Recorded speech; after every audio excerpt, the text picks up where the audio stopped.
Fala aí, pessoal do terceiro ano.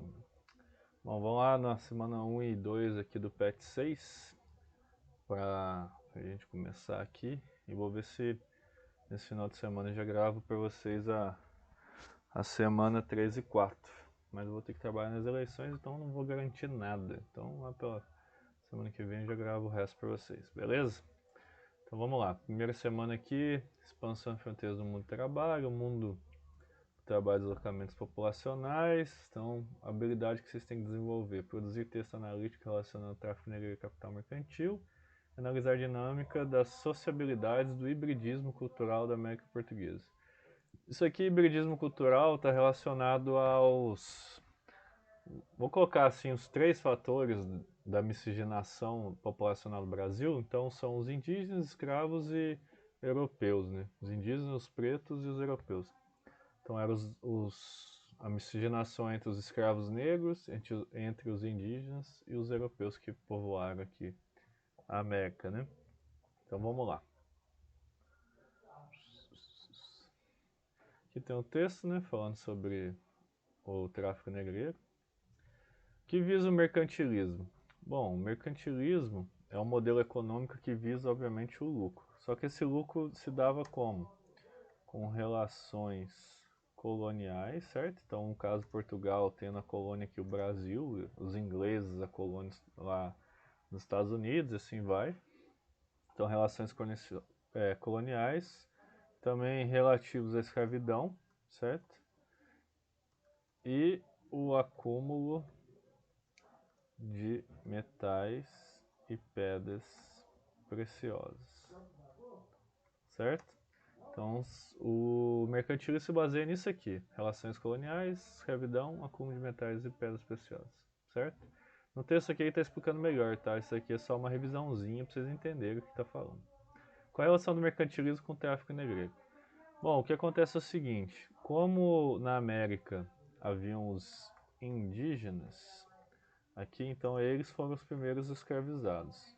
Só que acontece, como os europeus tinham uma relação muito próxima com grandes civilizações na África, então eles acabavam trocando mercadorias por escravos. Então os reis, o exército lá dessas civilizações africanas, eles iam para o interior africano e aprisionavam algumas tribos africanas e vendiam para os europeus, certo? Para os ingleses, para os portugueses, para os espanhóis, etc. Então por que eles pegavam pessoas lá na África para trazer na América, sendo que já tinham indígenas aqui? Porque pegando essas pessoas eles poderiam o quê? Lucrar. Então eles lucravam com a venda de escravos.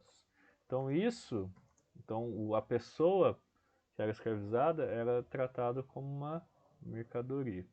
Então isso para os modelos mercantilistas era bom, porque além de você vender escravo, ele era responsável por retirar as riquezas, né, o ouro, a prata, pedras preciosas e fazer também a parte de produção do açúcar, plantio, de roça, essas coisas assim. Então era muito lucrativo na época para essas pessoas escravizarem outras, ainda mais trazendo da África. Então, com relação ao assunto, aqui a questãozinha fechada, com relação ao assunto tratado no texto acima, é correto afirmar que aqui está falando o texto, está falando da identidade negra, que surge na tomada de consciência com a diferença de pigmentação, a diferença biológica entre a população negras e brancas. Ela resulta de um longo processo histórico que começa do descobrimento, no século XV, no continente africano, e de suas habitantes e seus habitantes pelos navegadores portugueses, descobrindo esse que abriu o caminho em relação aos mercantilistas com a África, o tráfico negreiro, a escravidão e o fim da colonização do continente africano e seus povos. Então está falando aqui, ó, a colonização africana pelos europeus foi simultâneo ao descobrimento desse continente. Não, já existiam pretos escravizados em outros territórios, tá? Em outros territórios, em ilhas, por exemplo, próximo ali da Europa. A existência de um lucrativo comércio da África levou os portugueses a desenvolverem esse continente. Mentira, a África é um continente que é subdesenvolvido até hoje, tá? Então eles só queriam retirar as riquezas mesmo e ir para fora. C. O surgimento do tráfico negreiro foi posterior ao início da escravidão no Brasil. Mentira. Mentira. Porque o tráfico negreiro, ele não foi posterior à escravidão no Brasil. Você pode até relacionar com posterior, porque a escravidão no Brasil começou a escravidão indígena, né? Mas vamos ver as outras aqui. A exploração da África ocorreu do movimento de expansão europeia do início da Idade Moderna. Não. Então essa aqui está mais, digamos assim, mais correta, porque o surgimento do tráfico negreiro foi posterior ao início da escravidão no Brasil. Sim, porque quando os portugueses chegavam aqui, os primeiros escravizados foram os indígenas, tá? E a exploração da África já era uma coisa que já ocorria, certo? Antes até da descoberta aqui da América. A colonização africana antecedeu as relações comerciais entre o continente e a Europa. Não. A colonização africana foi mais forte na segunda revolução industrial, então foi posterior do começo da escravidão mesmo. Então, o que eu julgo ser mais correta a questão seria C, tá? Essa aqui. Então aqui está falando dos indígenas. Os indígenas foram também utilizados em determinados momentos, e sobretudo na fase inicial, na colonização do Brasil, aquilo que eu tinha falado ali na questão anterior, né? Nem se podia colocar problema nenhum, tal. Então está falando sobre escravidão indígena e escravidão negra aqui, tá? Nesse trecho atual, o autor afirma que a América é portuguesa.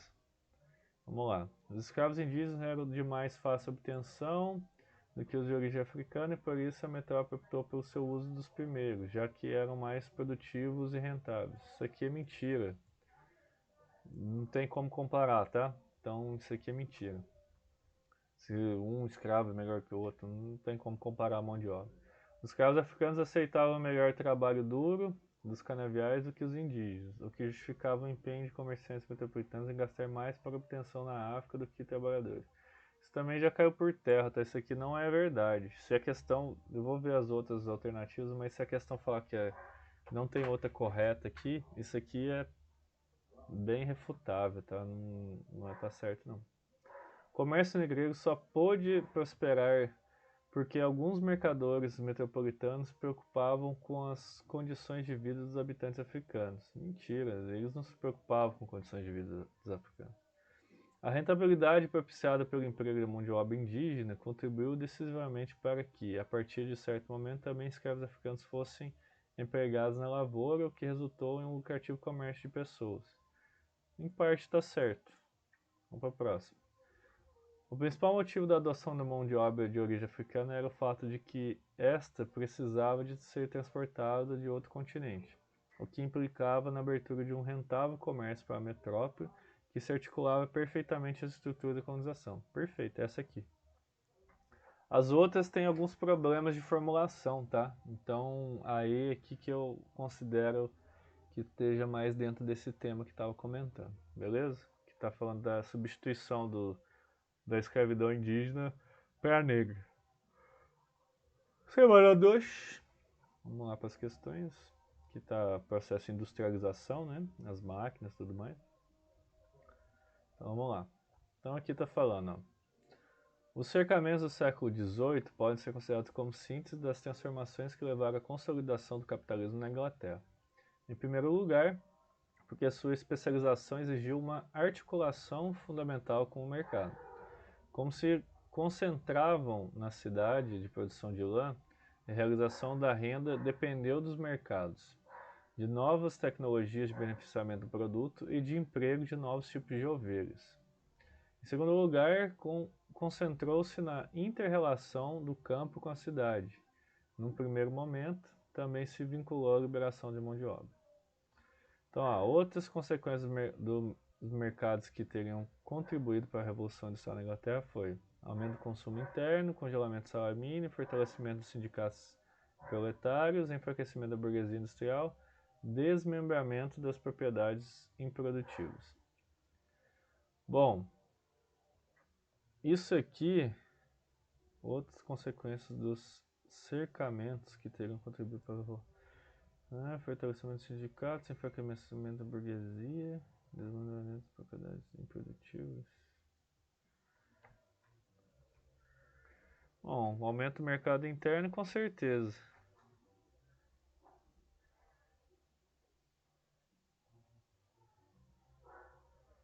Uma boa pergunta essa. Um síntese das transformações que levaram à consideração do capitalismo na Inglaterra. Desenvolvimento da propriedade produtiva.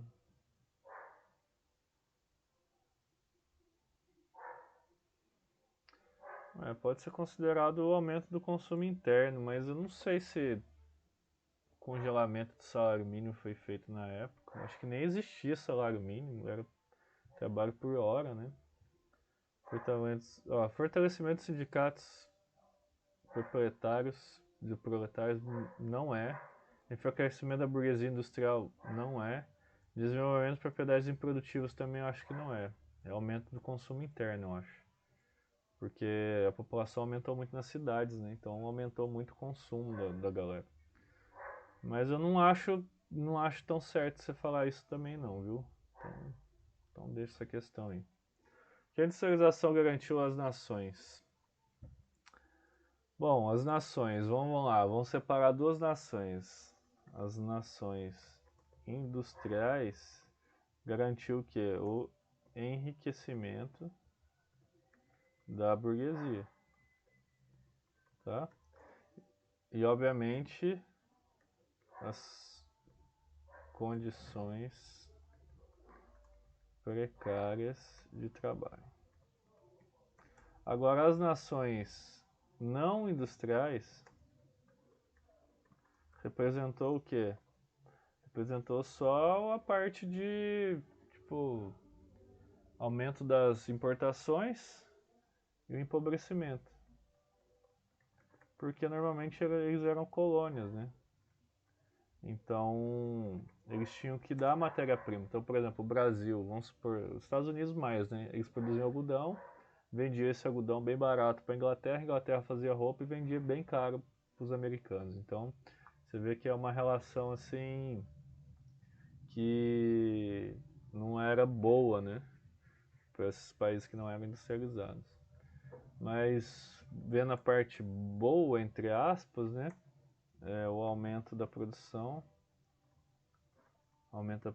que eles conseguiram produzir mais produtos mais rápido, e o barateamento de certas mercadorias. No caso, são as mercadorias produzidas pela indústria, né? Roupa ficou barato, sapato, esses utensílios assim mais do cotidiano ficaram mais baratos, né? Porque foram produzidos em massa. Quanto mais se produz, menor o preço fica. Como a Inglaterra chegou ao acúmulo de capital? Bom, tem alguns vieses, né? A Inglaterra era o país que possuía o maior número de colônias e também qual que é o maior número de colônias? Reservas de carvão que impulsionavam as máquinas, como se fosse o combustível das máquinas, que as máquinas eram a vapor, né? Então eles tinham a maior número de colônias, reserva de carvão, acúmulo de metais, que no caso seria aqui o ouro, tá? O ouro e a prata, que eram metais que produziam moeda, né? Então, basicamente foi porque a Inglaterra tinha o maior número de colônias, tá? Então era a maior força na época. Enem, aqui, ó, dominar a luz. Aqui tá falando sobre o dia e a noite da produção, ó, em relação ao mundo do trabalho, as transformações apontadas do texto. Tá falando que as pessoas com a iluminação pública, gás, né? Que na época era gás ou querosene, então as empresas ficavam funcionando praticamente 24 horas. Então, aqui ó, a ampliação do período disponível para a jornada de trabalho. Então, ele está falando que as pessoas conseguiam ficar mais tempo no trabalho. Isso gerava mais riqueza, né? Não para os trabalhadores, né, que recebiam o salário de miséria, mas para os donos das fábricas. Com a industrialização, o que ocorre com a população? Bom, tiveram alguns movimentos. Aí entra mais na parte de geografia, mas teve a densidade populacional das cidades aumentada, certo? Então, várias pessoas saíram do campo e para a cidade. Pessoas perdem suas propriedades, Então essas propriedades florais elas vão para as empresas, por exemplo, para produzir lã, com ovelhas e tudo mais. A população tem baixo poder aquisitivo. Então a renda se concentra somente nos donos das fábricas. Né? Com os trabalhadores se organizaram para defender seus direitos. Bom, tem um nome isso, tá, na Inglaterra. Chama ludismo. Ludismo, se eu não estou enganado, ludis, em holandês quer dizer tamanco. Porque o que tem a ver tamanco com direito, de defender os direitos dos trabalhadores e tal? É porque quando eles estavam operando as máquinas e eles estavam sem receber salário ou recebendo um salário muito baixo, na época não tinha essa noção muito clara de greve, o que eles faziam? Eles estragavam as máquinas. Então as mulheres pegavam os tamancos de madeira e colocavam nas engrenagens, isso aí quebrava as máquinas. E acabava que o patrão não tinha a produção dele. Né? Então quando os trabalhadores estavam insatisfeitos com alguma coisa, eles quebravam as máquinas. Então as greves e a quebra das máquinas faziam com que